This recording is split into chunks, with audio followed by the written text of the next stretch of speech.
to see you all. A very warm welcome back to our channel. I'm Mrs. Moonstomper. And I'm Mr. Moonstomper. And guys, it's absolutely fantastic to have you on board, and we really do appreciate it. And thank you for your recent support. So, before we go any further, as you can probably hear... Mr. Moonstomper's throat's still not well. Yeah, I've kind of lost my voice, but I haven't lost my voice. So, unfortunately for you, and unfortunately for Mrs. Moonstomper, I can still talk, albeit it sounds a bit funny. So if you can't understand me in this, I apologise sincerely in advance. But you know, hey ho, we'll do our best to bring you quality content every week. Yes. Even if it means I've got to get off my deathbed and tell you the story myself. But there you go. We do wish you well. I'm sure the Moonstompers out there. I know you do, guys. Thank you. But I don't think there's a person in the UK who hasn't had this. I know, God. It's just absolutely rife. Everyone's had it. But you know what? You had it the other week, didn't you? Yes. Yeah. It's called a leggy go round. I don't know what it's called. It's called that. It's just not nice. It's just three. Well, I'm on week number 3 week now. 3. Yeah. There you go. Perfect. God. Just what I wanted. What a way to start 2025. Mrs. Moonstomper, Yes. what's today's little video all about? It's called the Cockney Rejects. Oi, oi, oi. The Cockney Rejects. Well, you kind of knew that from the thumbnail, and that's probably why you've pressed onto this one. Now, I'm going to be honest right up front. I've got a real soft spot for these guys. Oh yes. These guys to me are the epitome of a hard-working rock and roll band, and true to the roots. Out of lovely London town. It's not the fact they're true to the roots; they're loyal to the roots. Yes. There aren't a great many bands that you can say that about. No. Where literally they kept to what they wanted to do, and they always did that as well, and they stayed loyal through and through. So Cockney Rejects. If any of you guys are watching this, not that you'd ever watch this tiny little channel, but if you are, big up to you guys. You guys are an absolute inspiration, more of an inspiration to more people than you'll ever know. That's it. Yes. So what do you know about the Cockney Rejects and Mrs. Moonstomper? Yeah, they're formed in 1970s, about 77, 78. 78. 78, yes. By the Geggus brothers, Jeff and Mickey Geggus. Stinky Turner. Yes. Excuse me. Sorry, I am so sorry. Oh, you need your blankets and your hot water. No, I don't. I just need to get on with this. So we might have to cut this short. So if you have to cut it short, I do apologise. Oh, bless you. For God's sake. Right, and what would you say is unique about this band? Oh dear, it's that they follow the love for the West Ham United Football Club. They're real football fanatics, and they follow their local team, West Ham United. West Ham, yes. Now, I'm going to be upfront. Okay. Right. I'm a football fan, but I'm a Midlander, so I'm a die-hard follower of a Midlands team. Funnily enough, the same colours as West Ham, but I will say this now: I'll pin my colours to the mast. If I had to pick a London team, it'd be those guys. Okay. Big up to you. Yeah, because of the loyal fan base. So they're not all wannabe sort of glam stars. No. You know, I'll be an Arsenal fan, never been to an Arsenal match in my life. You know, I'll be a Man United fan, never been to a Man United match in my life. No. These guys are West Ham through and through. Yes. And I've got a lot of respect for that because I like the local team. Just like Alf Garnett. Yeah, and you know, Iron Maiden. Oh yeah. As well, good old Steve Harris from Iron Maiden. Absolutely mad killing West Ham through and through. Yeah. And big up to those guys. That's it. So, yeah, starting around about 78, there or thereabouts. Okay. And this is the band that are accredited with the word oi. Yes. You know, period, that's it. These are the guys that started oi. That's it, and where people have drawn their inspiration from them as well. Well, the first song, you know, well, not the first song, but oi, oi, oi. Yes. Yeah, but between each and every song, when they were introducing songs, they go oi. Oi, oi. Yeah. And it's just such a London thing to do. It really is. And it's just they didn't ditch the accents, they didn't ditch the the originality. That's it. And their songs weren't about politics either. They weren't. Just like the old song I mentioned before, doing the Lambeth walk. Oi! Remember that? It's you did it's just that's as London as Jenny Doyle's and yes. it's as London Pie and as mash. yeah, it's as London Liquor. as Tower Bridge, it's as London as the Craze, it's as London as everything, but it's proper London. That's it, when London was London. Well, yeah, when London was London, because if you go to London now, there's no Londoners in London anymore. It's just a kit and caboodle of all sorts, isn't it? Yes. And nobody actually speaks to you anymore, which I find weird. When we went to visit them a couple of times. Yeah, Yes. it was just it's the loneliest place on planet Earth. Gosh, there's so many people. Yeah, but nobody How talks. Yeah, because there's no Londoners in London anymore. Gosh, man. So, you know. Times have changed. But, you know, we're not advocating London. No. Actually, you know, especially being a Brummer, you know. But just joking, guys. Just joking. So, Oh, God. right, what else you know about these guys then? The tribute song to West Ham United. The blowing bubbles. I'm forever blowing bubbles. Yeah, now that was, I would say it was a bold move. And there were plenty of bands who could have done that. Oh, yes. But they were the only band who did it properly. Now, that song, it's like Bubbles, there's different stories, isn't there? Oh, that kid off the pear soap, the old pears. Yeah, bath soap. I don't know if that's like a sort of an urban myth. Oh, right. Or whatever, but there are there's different sort of stories around it. However, it is the song, and those guys did that, and they actually appeared on top of the pops with that. Fair play to them. Yeah. They did. Singing it in a punk style. But it wasn't the first song though. So the first song was it Flares and Slippers, their demo. Yeah, the first demo. So it was a demo EP. Yes. And those were songs that weren't probably, I would say they weren't great enough to lots of singles or to chart or to go to LPs. But those guys had actually got a bit of musical prowess, which is unusual for a punk band. Okay. I would say it's very, very unusual because you know they've got, you know, it's punk roots at heart. That's it. But the thing I wanted to note about that band, and this is going to ride off the back of Screwdriver, you know, funnily enough, and other bands as well, such as The Clash. These are the guys that didn't sell out to politics. That's it. These are the guys that told politics to fuck right off, incidentally. Do you blame them? So in those days, when, you know, especially like the late 70s, early 80s, when things were a little bit political in Britain, and you got like you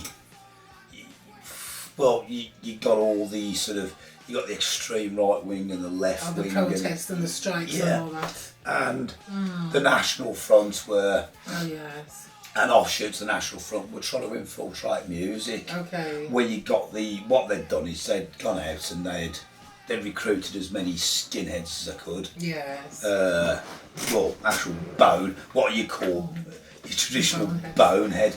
Right, and I don't mean that disrespectfully, but those are the ones who stood there and they swallowed the shit they were fed. That's it, you mean the sheeple that you mentioned before? Yeah, they swallowed this. They stood there, some political shiny arses stood there and told them, go and do this, go and do that. And like the little mugs they are, they went and did it. And they didn't even question it either, instead of being their own people. Right, those are the people that went and infiltrated gigs such as, well, Sham 69. Oh, yes. And your specials, people like Madness, Selector, all those bands were lent upon to become politically swayed. You know, and like, you know, with the Clash, they were Clash as well. They were lent on to be politically swayed, and they actually fell for that hook, line, and sinker when they first started. Somebody put on one of our comments, "Champagne Socialists."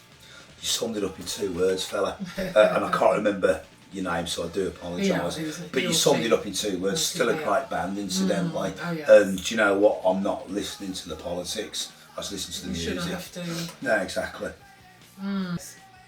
Mr. Moonstomper, going back to the first demo, the Flares and Slippers we mentioned earlier. Oh, Flares and Slippers EP, yeah. Yes. Wonder Record producer that got introduced to him, who introduced them to Bob Stennett. Bob Sargent. So it was, but it was Pete Stennett. Pete Stennett, yes. Right, who introduced them to Bob Sargent. Yeah, right, but they recorded was it I Want to Be a Star? Yes. So they recorded I that. Want to Be a Star, yes.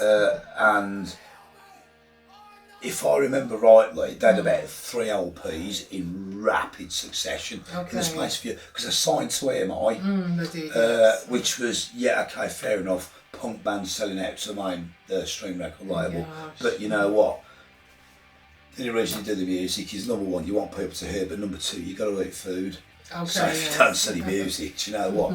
You're going to be another starving musician. You're not going to eat. It's as simple as that. Ask me how I know that, because I didn't sell a damn record. Well, you've been there, you've done that. I've been there and done it because I just believed I didn't want to sell my records. Well, do you know what? Who's the fool now? I'm the one not living in the mansion. I'm not the one who's driving a Rolls Royce, you know. I'm the one with 0 royalties, you know. You know, but there you go. So they kind of did the right thing, didn't they? Okay, yes. But they, so the songs, so like, because they didn't sing about politics, they sang about everyday things. Oh, yes. Now, those guys they didn't come from the best place in London. Okay. And the East End. Yeah, what they experienced growing up was what anybody growing up on a housing estate in the United Kingdom and other places in the world, actually, you'd probably get the vibe. And they would sing about sort of, you know, police harassment, things that were going on in the streets, and football. Oh gosh. Because why wouldn't football's up there for why wouldn't you sing about football? And you know what? In those days, it was when we say about football violence, right? I would say yes, it was bad, but. You know, and I'm never gonna stick up for football violence. Oh no. But it was mutual. Yes. It was just, you know, and when I say it was mutual, it was like literally we'll go and knock 7 shades of shit out of each other. Like the rival fans. Yeah, but you know what? In those days we weren't stabbing each other. Okay. Or bottling each other, or you know, half killing each other. You'd give the other person a real good shoeing, but you know what? You'd leave them alone after they'd had enough. Yes. It got to a point where it was unbearable, and that's when a lot of people, went, they went, I'm bailing out of this, you know, people are getting killed over this. I know, it makes you wonder why, what the heck. Because people have to up the ante, because they're not going to win any other way, are they? It's just the way, that's human nature. But those guys sang about the realities. Oh yes. And with that, there's an innocent charm to that. Because it was what they knew, so they weren't singing about what they were guessing about. So bands who sing about politics, they're singing about one part of it, and it's not the bit they really know, it's the bit they've been spoon-fed, incidentally. Yes. They've been spoon-fed that by someone who wants them to say that to the world. Like some puppet or something daft like that. Yeah, because that person can't fight their own battle, so they do it through the voice of music, the voice of media, the voice of religion, and it's just a way of controlling people. Yes. You know, these guys actually been there, done that. Well, they were the ones who turned round. They were the ones who turned round and told those NF people, those National Front people with the swastikas and stuff, you know, look, you need to get right out. You just go away from us, because you guys are bad news, man. Exactly. You're actually bad news. Yeah, we're not part of your thing. And not going to be affiliated. No, these guys were, you know, these guys were mates like with the ICF. The intercity firm. Yeah, the intercity firm, that was a huge firm on the football scene. God. It was an absolute, and it was respected as well, highly respected. Yes. They're the guys who had the calling cards. You know, you just met the ICF, for God's sakes. You know, but it was like led by guys like Cass Pennant. Oh yeah. If you don't know who Cass Pennant is, Cass Pennant's a mean mofo. Yes. But you know, I've never met the bloke, but do you know what? He's just, all he's doing is he's standing his ground. Of course. You know, They did a film on him, didn't they, about his life? They did indeed. Yes. They did indeed, and it's like, again, it's a multiracial firm, the same as like the Birmingham Zulus, but they came later, incidentally. Okay. Not as portrayed like in the late 70s, early 80s. It wasn't the Zulu Warriors till a bit later. Moving on from that, yes. because skinhead was a big thing. Now Oi was a big thing as well. Gary Bushell was their manager.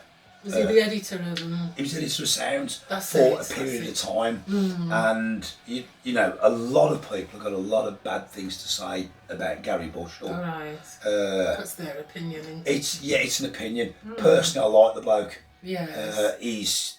He tells it like it is, doesn't he? He's naive enough to tell it like it is, right. So he doesn't have to sugarcoat it. He just comes out, and the guy knows. He knows his rock music, and he knows his punk, and he knows his skinhead stuff. He knows it through and through. Of course. And he's just not that way inclined to sugarcoat it. But he got a lot of stick over Oi. Oh. He got a hell of a lot of stick over Oi, but he also got stick because at the time he was working for Sounds and he was managing Cockney Rejects. Yes. So because he was managing Cockney Rejects, he couldn't really write about them. Oh. Because it's supposed to be, in the world of journalism, unbiased. Oh, I see. So he eventually went back to writing, but Jimmy Percy also produced that band. Oh, yes. For a time. So Jimmy Percy from Sham 69. Yes. They produced those boys. And again, Jimmy Percy and A Quiet Taste. Personally, I like the bloke. Yes. He's straight down the line. What he sees, what he gets. He seems fair, doesn't he? Yeah, he does, and he's just, he's no airs and graces. What you see is what you get. I wouldn't say he was an amazing producer, but he's still good. Talking of Jimmy Percy, the Cockney Rejects did the biggest #1 hit in the UK was the great Cockney Rip-Off. Oh yeah.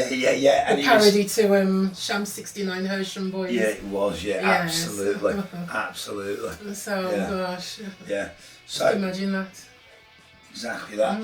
So there was because of Skinhead, and because of Oi, it was attracting the wrong crowd, and it attracted what I would say were boneheads in the main. There they go again, these boneheads. And those are the ones who just went to gigs to, I don't know, to rabble rouse even, I don't know. I don't know, but just to make trouble. Well, they'd be down the front of Zeke Highland and stuff. And there was an incident where where Cockney Rejects went to Birmingham, and they went to a club called the Cedar Club. I think this is back in, it was June 1980. All right. Now, I'm a Brummy born and bred. Yes. Now, the Cedar Club, the chap who owned that, I actually did doors for that chap later on in life. And I played quite a few of my gigs. I had a residency at one of his clubs later on. None other than Eddie Futrell, who was like the accidental gangster. But what he was a nightclub mogul. He owned about 20 nightclubs. All across Birmingham, and there were loads of Futrells actually. It wasn't just Eddie. I think he got about 7 or 8 brothers, if I remember rightly. Brothers. But he had the strongest security team you ever saw. Like literally, those guys were solid.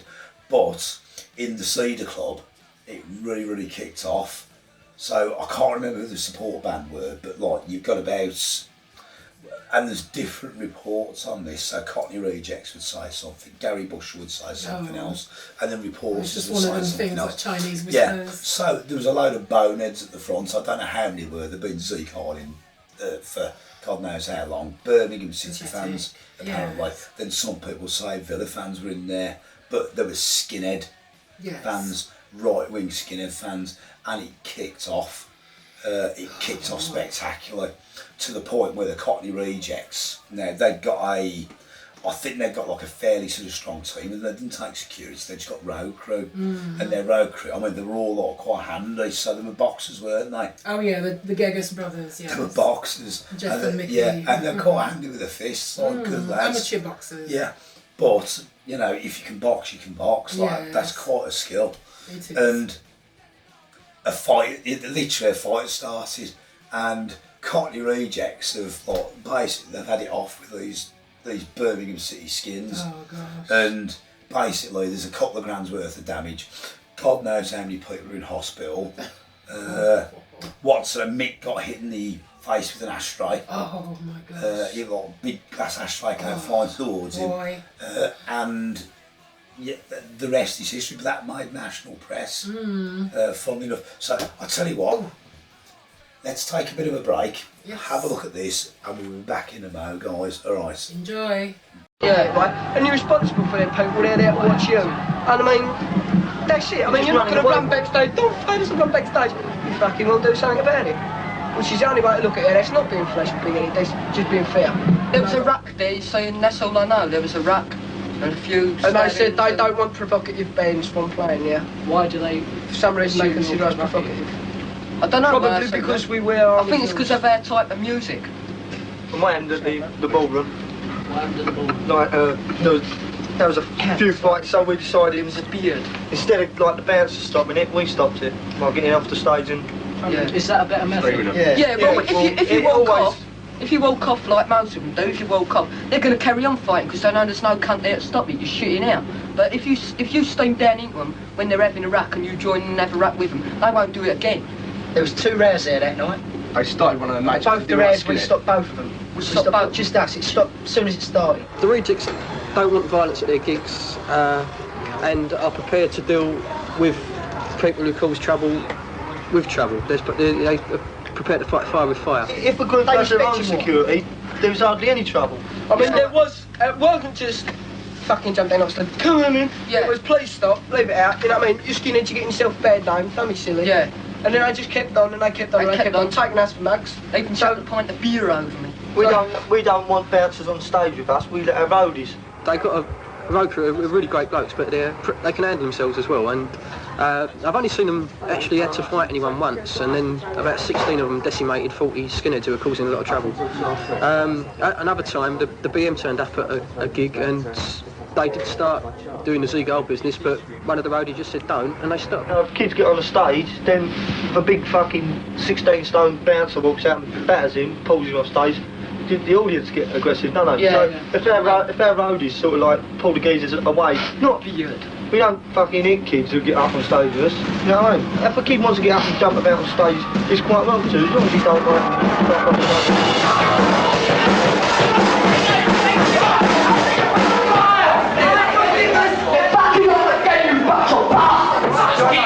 If they want to talk with you, like you talk it over, if they want to have a ruck with you, you've got to have a ruck with them.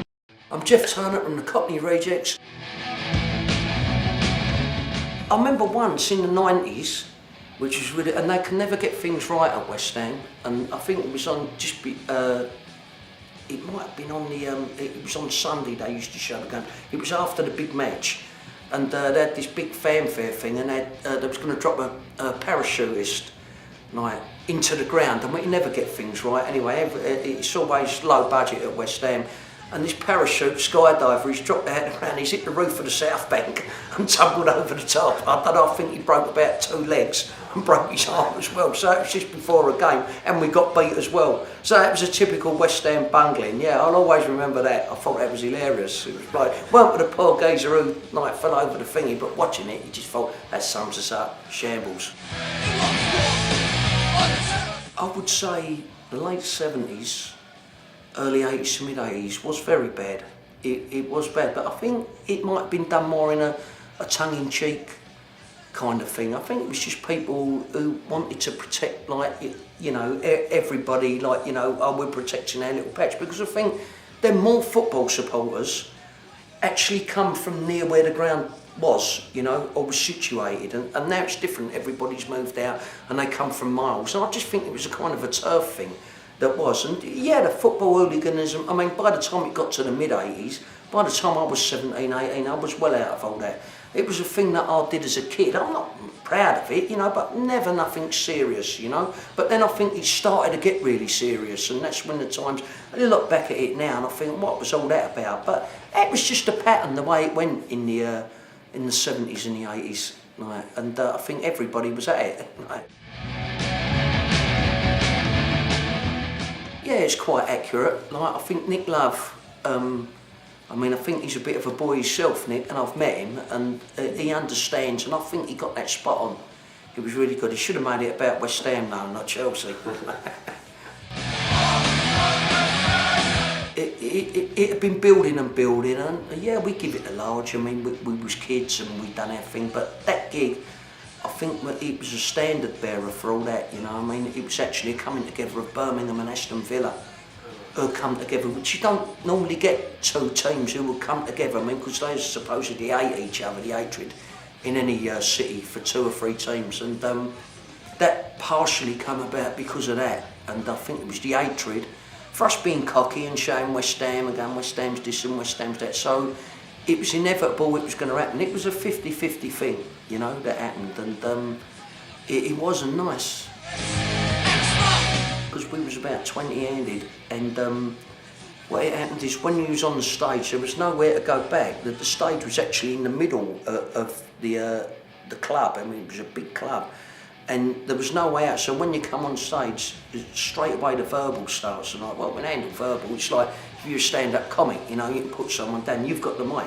So, but then things started getting chucked over and thrown at us, and there was like pint glasses, you know, not plastic glasses, so you're swerving them, and then somebody did something or the other, and they tried to invade the stage, and then the next minute there was nowhere to run, so we just jumped in and give them hell.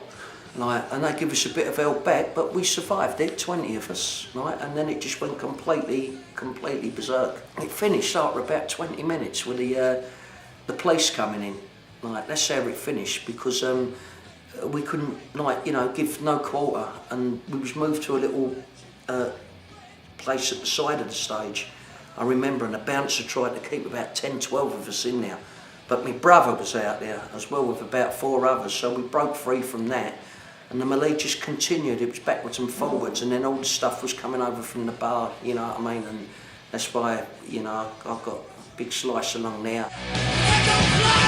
It was definitely down to football. It wasn't a Cockney Brummy thing, it was like a West Ham Birmingham thing, and it must have gone on for 15, 20 minutes, but there was a lot of people badly hurt.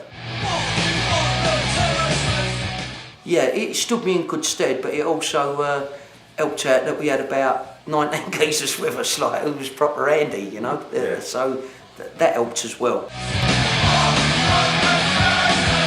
We had a lot of problems with these people because they'd kind of infiltrated music, you know, and for the punk bands around at the time, like Sham 69, then I know they was trying to lean on the bands like Madness and the Specials. They had a lot of trouble with that, but they always looked for a new whipping boy when people kind of you know, cower to them, but we wasn't going to have that, you know what I mean? We're deadly opposed to these people as well. You couldn't have, I mean, my dad, he fought in the Second World War, you know, and my granddad fought in the First World War, but, you know, these people were bullies, and we was a lot younger than them, and they wanted to come over, like, and start causing trouble at our gigs and all with their, like, Nazi regalia and all the stuff that went with it, and we give it to them. We made sure that they never come anywhere near us again. You know, I'm sorry that's the way it is, but I've got to be honest, like, you know, we dealt with people like that. No, we never had security in mind us. We was just ourselves. We wasn't this, we wasn't that. We was just our own little set who went to West Ham, and those people had to be punished, you know. I mean, we had people around us, you know, it was a good mate of mine, like Cass Pennant, you know, and we just couldn't have them people. But they was easily dealt with in the end. Wasn't too much of a problem getting rid of them. I was a fucking hero around my manor then. Hey, Daggers, he's on fucking top of the pops tonight. He's on top, they've fucking done it, you know. Watched by probably about fucking 10 million people, whatever, 15 million people. My whole thing was really putting my manor on what I believed, like, on the map, which I think was a big ideal of punk, which a lot of them did, especially the more political ones like The Clash. And the only way we could put that on the map was I wanted Custom House to beat with 4. I was so proud of it. And obviously West Ham United. I didn't give a fuck for politics. So when 1980 came and we was lucky to get to the final again, that was our point of always want to do a punk version of Bubbles. But now you've actually got something that justifies you doing it because you're in the cup final with how the band was flying at the time. We got approached by AMI to do it.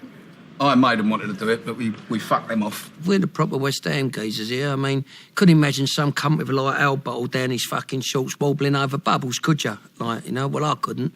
We had all the AMI bods in there singing around the microphone, you know, and trying to keep the posher voices to the back. And we recorded it, like, knowing that it was going to fucking chart. I knew that after Rip-Off. From that moment on, everything was claret and blue. We had the FA Cup final in 1980, and Top of the Pops again, where we were very, very drunk. We'd done a lot of wrong things that day. They'd sort of like said, you can go up to the bar if you like and have a drink. Well, that's the worst thing they could have said to us lot, because we was absolutely gutted.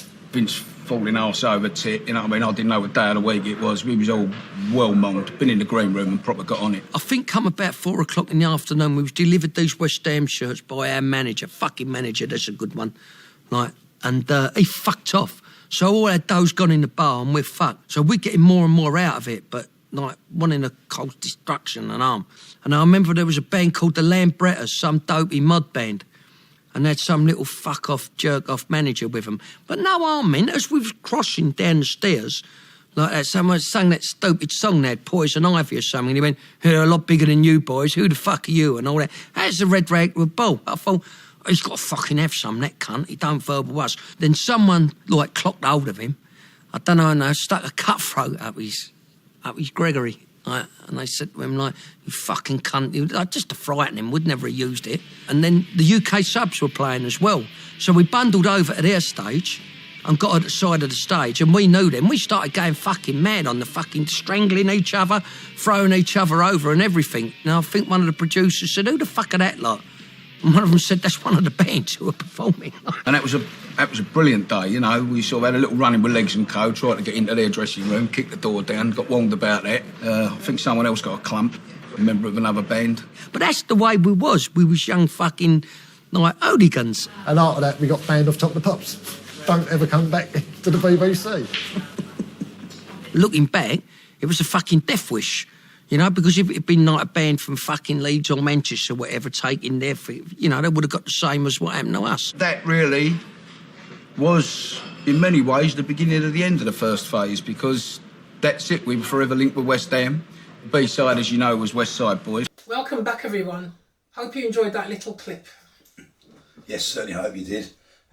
I'm still trying to clear my throat. I can't clear my throat, so do excuse my voice again, guys. Yes. So, the lovely Cockney Rejects. Yes. I just think of them an absolute marvellous band. Those guys, you know, what do you even say about those guys? Oh no, they pull no punches, do they, or take any rubbish? No, they don't, and it's just that those, you know, those guys, again, apolitical, so, you know, don't sort of, you know, completely on the fence, don't give a shit about politics. You know, that's my thing, it really is. And it's, you know, it's those guys who, you know, like the Angelic Upstarts and stuff like that. Yes. Those guys who really sort of, you know, put that kind of music on the map. But the British press, I know, accusing them of having a bloody movement, of following or some sort of movement, some rubbish like that. it was the British, you know, again, like the sort of, you know, the British far right, and it's just, you know, labels like that stick and it hurts. It really hurts. How very dare though. Well, How very bloody. Exactly. And I've always said, you know, you shouldn't have to prove yourself. No, you shouldn't. You know, the same as I don't wear one of those sharp badges because, do you know, why would I? I know, you shouldn't have to. No, I shouldn't have to. I don't have to justify myself. And that's what I like about those guys, is they don't have to justify themselves. But there was a funny incident with those, right? So you probably saw in the VT, they were talking about Top of the Pops. Oh yes. With the Lambrettas. So I don't know if you sort of like, because it's an old video and the accent's quite hard to define. So wherever you are in the world, it's quite difficult to sort of pick up what they were saying. Okay, yes. But you know, it was the fact they got tanked up in the bar, so you know, loads to. Free bar, cheers. Loads. I mean, it wasn't a free bar, but they spent all the dough in the bar, and it was just the fact they bumped into the Lambrettas, didn't they? Oh yeah, the ones that sang Poison Ivy. Yeah, which incidentally is quite a good song. So it's an old song from the 60s. It's mod, isn't it? Yes, You know, it's mod through and through. It is. Yeah, so. I love that one anyway. But they got banned from Top of the Pops. Oh my gosh. Because they tried to get into Legs and Co's dressing room as you do. So if you don't know who Legs and Co are like, then you know, just go check it out. That'll be somewhere on YouTube. Yeah, or Pan's People. Pans turned into Pan's People later, didn't they? I can't remember. One or the other. It was one or the other. It was just a group of dancers like to come on top of the Pops. Yeah, who didn't wear much and left not much of the imagination, to be honest with you. But yeah. They always say so. Dads always look forward to Thursday night. Well, just for that. And teenage boys as well. Yes. What I'll say is, in those days, we were starved of music. You know, guys now, you've got YouTube, you've got 1,000,001 music channels. You've got guys like us who are actually talking about music, bringing it back, yeah, radio stations galore. In those days, you just about had FM radio, but you had to wait for your 2-hour slot on a Friday night. It was the Friday rock show or something like that. Or your Sunday top 40. Or Top of the Pops. Top of the Pops for 30 minutes on Thursday night, and you hoped they played something that was kind of up your street. Oh yes. And the only other thing you had was the old grey whistle test. If you could stop up late enough to be on late, to actually watch that. I was lucky enough to be able to watch Whistle Test. You know, it was always like my favourite. But even then, that that's not on for hours and hours and hours. No, it isn't. Yeah, exactly. Gosh, wow. And then a little bit later the Tube, but that's all you had in the United Kingdom. Literally, you had three channels, 3 terrestrial channels. That was it. Yes. There was no cable. There was no nothing. There wasn't. So. And then 1982, they introduced Channel 4, which the Tube came on. They did, and then Channel 5 like about 10 years later. But so we were quite late to the party in getting satellite TV and cable TV. We were, yes. So we were all absolutely starved. So, but it was, again, it's just one of those. Yes. Are the UK singles they had? Yeah, the Rejects. Bad Man. There's Bad Man. That's a top track, that is. I do like that. We Can Do Anything. Yeah. We Are the Firm. Yeah. Yes.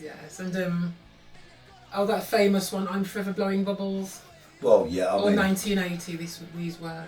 Again, to be able to go on Top of the Pops and sing about your beloved football team and turn their anthem into a punk track is pretty. Something else. To be honest with you, it's that's if you're a football fan, that's every football fan's dream, surely. Oh yes. Yeah. I think so. Do you know what? And then when Upton Park closed. Oh yes. They did they did a close-out gig. When he closed, they moved from Upton Park. They did the close-out gig, with I'm Forever Blowing Bubbles. We'll play that at the end of the video. Actually, it's quite. I think it's quite moving, actually. But then they moved to the new Olympic Stadium.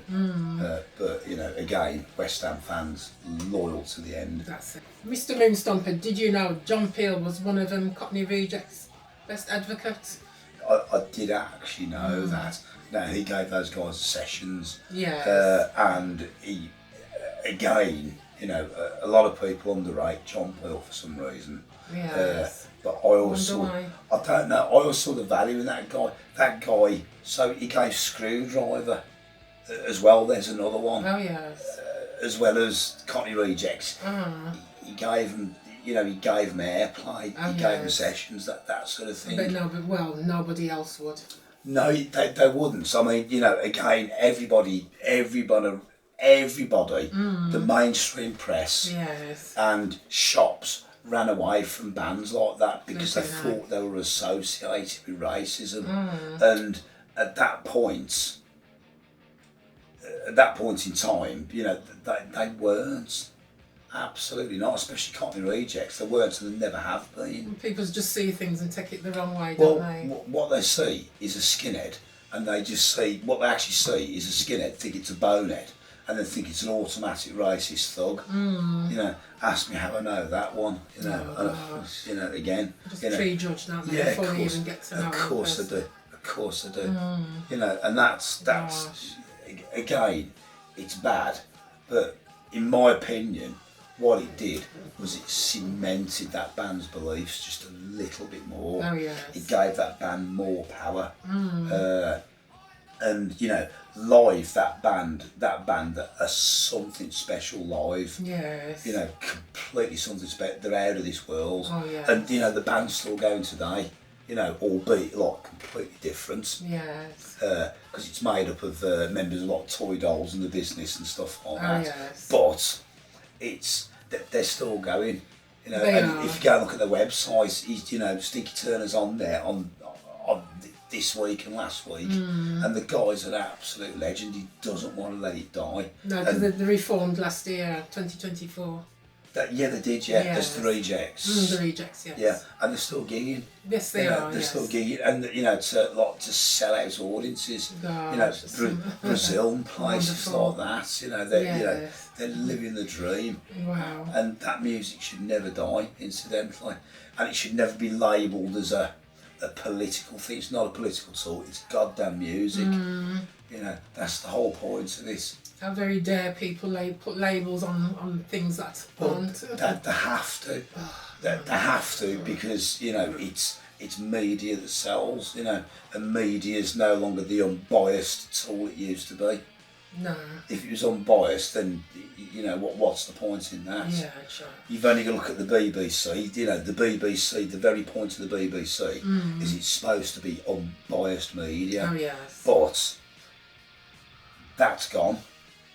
That's gone, and you can see the woke agenda behind it, That's it. and the woke agenda behind ITV, and those ITV the most. It becomes so woke, you just won't believe it. go woke, you go broke, guys. So what you'll find on Moonstopper Originals is we are not woke, and we will never Ain't ever be woke, woke. your friends, No. never ever. Definitely not. Absolutely not. No, That's no. it. Politics, like I said in the other video, can fuck right off. Yeah. What he said. In all sincerity. So, what else, you know? In August 2011, EMI released the retrospective for them.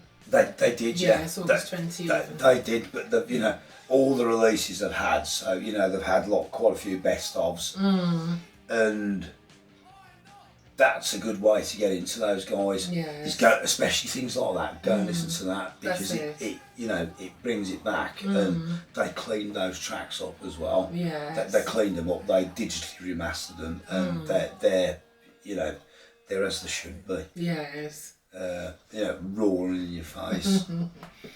Join the Rejects was one of them. Yes. And the Zonophone years. That was like from 1979 to 81.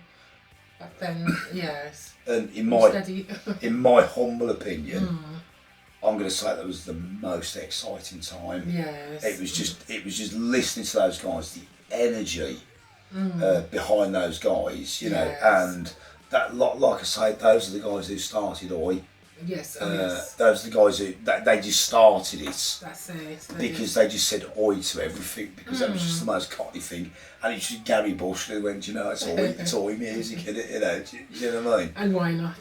Why wouldn't it be? Yeah. Exactly that. So yeah, an absolutely marvellous band, doing marvellous things, and still going to this day.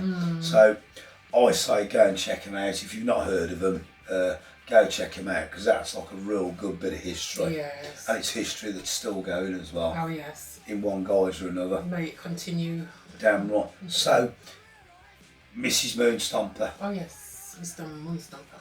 do you have anything else? Going back to the retrospective and recordings, they did a 3-colour disc on for the EMI recordings. Yeah, this included a booklet as well. to go with the disc. Was that in that booklet? That was the story behind all the songs. Yes. Wow, you know, and I just thought stuff like that fascinates me. You know, and like I always say, MP3s. You can't feel or smell it, can you? What does an MP3 smell like? What does it look like? I know. Yeah, exactly. You can only hear it. Yeah. Whereas a disc.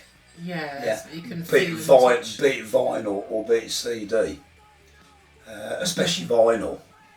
I know. It's the feel, the smell, and the warmth of it, and then the artwork on the LP cover, and all the other bits and bobs that goes along with it. That's just amazing. Can't beat it. No, you can't. You absolutely can't beat that at all. And long may that continue. Cost you a few quid more, but you know what? You got that damn thing forever, and your file never gets corrupted. Gosh. It just, you know, it's warmth, isn't it? It really is. Yes. Yeah, can't rate it highly enough. So go get yourself some vinyl, guys, if you've not got that already. But I've got a feeling most of you guys who watch this will have some form of vinyl. Probably. Maybe. Possibly. Oh yes, absolutely. Yeah. Yeah. Damn right. Yeah, this also included the John Peel sessions as well, included in the 3-colour disc and the booklet. Exactly, and those are important as well. Now the John Peel sessions, any session of John Peel's is just, it's raw, and it's in your face, and it's uncut, and it's just, that's how I used to get into a lot of bands, by listening to John Peel on radio. Goodness. And you go, hang on, look, we've got a John Peel session coming up, and he just play all sorts of weird and wonderful stuff, and you go, who is that band? Who is that band? And that band would be, you know, it's just wow. It just leaves you intrigued sometimes. It leaves you intrigued, but it's bands that you can find, it's bands that you can go and see. Yes. It's, you know, it's bands that aren't sort of, bands nowadays, they're impersonal, they're not connected to the fans, they're too far away, it's all different. It's completely different. It's Yeah. completely different, it really is. You know, it's, you know, going back to, I think it was a Rory Gallagher, like, you know, not Is that a country and western singer? No, he's not a country and western singer. Oh. He's an Irish rhythm and blues guitarist. He's a blues guitarist, and he used to have the most battered Fender Stratocaster. And you know, it's people like him. You know, when I think he was just about to go on stage, or just coming off stage, and a fan said to him, said, "Rory, what's that little licking against the grain you play or whatever?" Okay. And the security was trying to rush him away, and he said, no, I want to speak to that fan, he's my fan. Damn right. And he got a napkin, he got a pen, he wrote it down for him. He said, there you go. He said, work on that and try it when you get home. And that's the bit you're missing in music. You know, and I've witnessed that so many times with so many musicians. You know, where you can actually talk to them and they're real people. That's it. Especially backstage. Yeah, backstage and backstage in session as well. And you know, just sitting and talking with those musicians, they're just real people like you and I. Those were the days. They were the days. You know, we'll never get back. No, exactly. They weren't far away. They weren't far off. They were just normal people like us. Definitely. You know? But definitely. That's all gone now, and that's a shame. Gosh, man. But so, have you got anything else, Mrs. Moonstomper? Yeah, just one more thing, Mr. Moonstomper. No, it's not nothing. It's not anything silly. Right. Vince Reardon. Oh, I know what you're going to say. Go on, say it. Well, there's some connection to the Cray twins. Yes. Yes, his uncle, Vince Reardon. I can't pronounce it. Vince Reardon. Reardon, R-I-O-R-D-A-N, Reardon, is it Reardon? Reardon, yeah, we'll go with that. Well, his uncle was Jack the Hat McVitie. He bloody well was as well. So if you don't know who Jack the Hat McVitie was, he was actually killed by the Crays, wasn't he? Yes. Is it a fact or is it just a rumour? No, that was actually factual. Okay. That was so.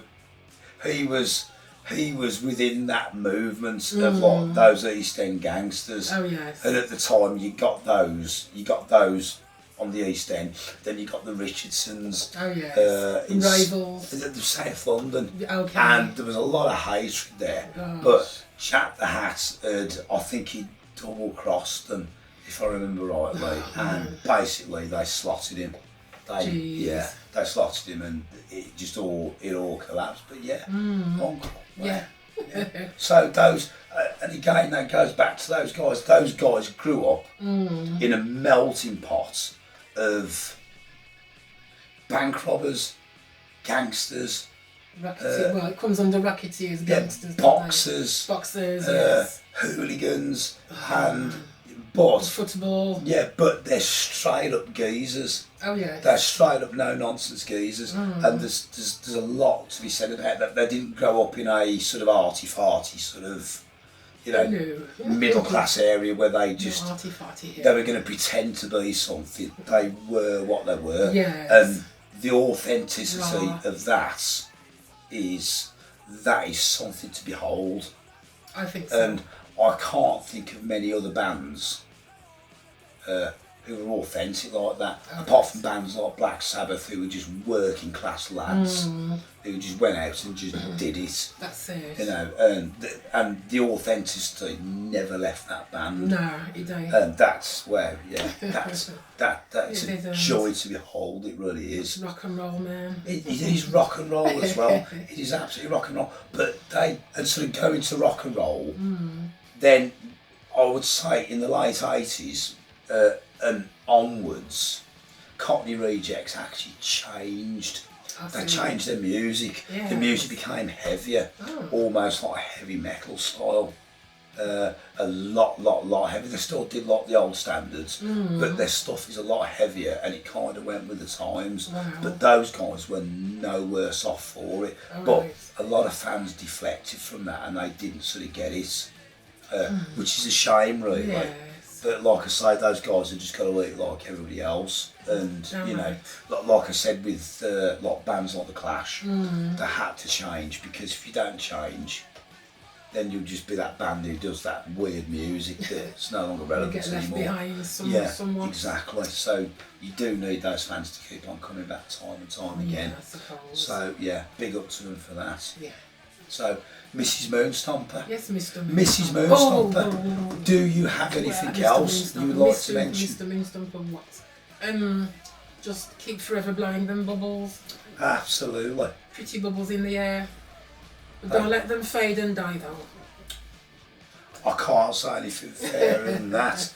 Are you a closet West Ham fan or something? I say not again. No, okay, there you go then. Keep you guessing. Yeah. That'll be a no, guys. That'll be a no. Right. Yeah. So, I've got nothing else on Cockney Rejects. Right, but coming up, don't forget, we've got other fabulous bands. Yes. So we're going to look at bands like Agnostic Front, Black Flag. So we're going to go stateside, look at some of those bands. Then we're going to look at some of the RAC bands, because a few of you mentioned like a few more RAC bands. I know some of you guys are going to absolutely hate that, but we're still going to give them the airtime, because do you know what? On Moonstomper Originals, do we... we don't... what's that word? I know what you mean. Discriminate. Discriminate, that's it. Yeah, we don't discriminate. If it's music, we'll give it airtime. And why not? You know, if they've got politics, they can keep the rotten politics. Don't care about the politics. If I like the music, I'll listen to it. Yes. And it's as simple as that. Simples. Yeah, there you go. And then don't forget, at the end of February, to coincide with our first birthday, we've got our fabulous one and only t-shirt giveaway. Right, where we're going to give 5. Right, these are not quality t-shirts. I've just noticed we've got the same colour t-shirts I know, what are the chances of that? I know, exactly. I didn't copy, honestly. Right, so these are not quality t-shirts. Right, they might look alright. They might look alright, but they're not. Well, I would not call them quality. Okay. I reckon 3 wears and they're absolutely done. If you wore them all day, you know, the neck goes out of shape and stuff like that. So we're going to give 5 quality t-shirts away free of charge and completely randomly to our lovely viewers. Yes. And what we'd really like you to do is wear them till I die, and tell us how you get on with them. That's it. And if they're any good, we'll turn those ones into, we'll use those as merchandise. Not those ones, the old ones, but we'll make like polo shirts and like sort of sweaters and hoodies maybe. well, we'll just go with t-shirts first. For now, okay. We'll go with t-shirts first. Whether we set up a shop, whether we do it like through affiliate links or whatever, we don't know yet, because it's going to be quite expensive to do. Yes. And an initial outlay of, you know, if I've got to buy like 2,000 t-shirts, that's an initial outlay of nearly £10,000. Oh, no. Yeah, that's a lot of money. So we are going to look at it. Yes. We're never going to say no, but we'd like someone to go and road test these. That's why we're going to give 5 days away for nothing. And then, don't forget, mid-year, we've got the most amazing documentary. Now, this documentary is going into a film festival, and if it's anything like the last documentary I did, sort of 3 or 4 years ago, which I'm not going to mention because it's nothing to do with this channel whatsoever, that got earmarked for an award. Yes. For a major award. It didn't win it, but it was earmarked for it. And because it had an honourable mention, I was like well happy with that. Wow. So this one needs to get an award. Yes. And it's completely free to view. There might be no comments on it, I don't know yet. Oh, we'll see anyway. It's a good documentary and it's really relevant to this channel. Yes. And that's why we're doing it. Of Exactly course. that. Said the horse. So, and then, so loads of videos coming up. Yes. Great videos. Guys, all I can say is thank you so much. I've looked at our sub count. Don't forget, we've got the competition coming up as well. Yes, oh yes. Because we've got some other prizes to give away. And we're just going to do that after the t-shirt giveaway. Yes, yes. So that'd be around about March, April, something like that. Our first VM video anniversary. Just after that. No, you just Yeah. said So after that. And we've got these prizes. We've had these prizes kicking around the studio forever, and they need to go. That's it. As far as I'm concerned, they need to go to a good home. So, but that will I be think so. that will be a bit of fun, will it not? Yes. I think so. I like fun. So, what have you got? fun things. What have you got coming up next week, Mrs. Moonstomper? Do we have You don't know, do you? No. Yeah, I'm not. Should we spoil it? No, I don't think keep so. them guessing. No, keep them guessing. Yeah. But I dare say, will it be controversial? Maybe, maybe not. Will it be heavy? Who knows? You know, you have to keep on watching and guess. So stick around, stay tuned, guys. I've been Mr. Moonstomper, and I love you all. Thank you so much for tuning in. I really appreciate it. Love you all, Moonstompers. Mrs. Moonstomper says. Bye.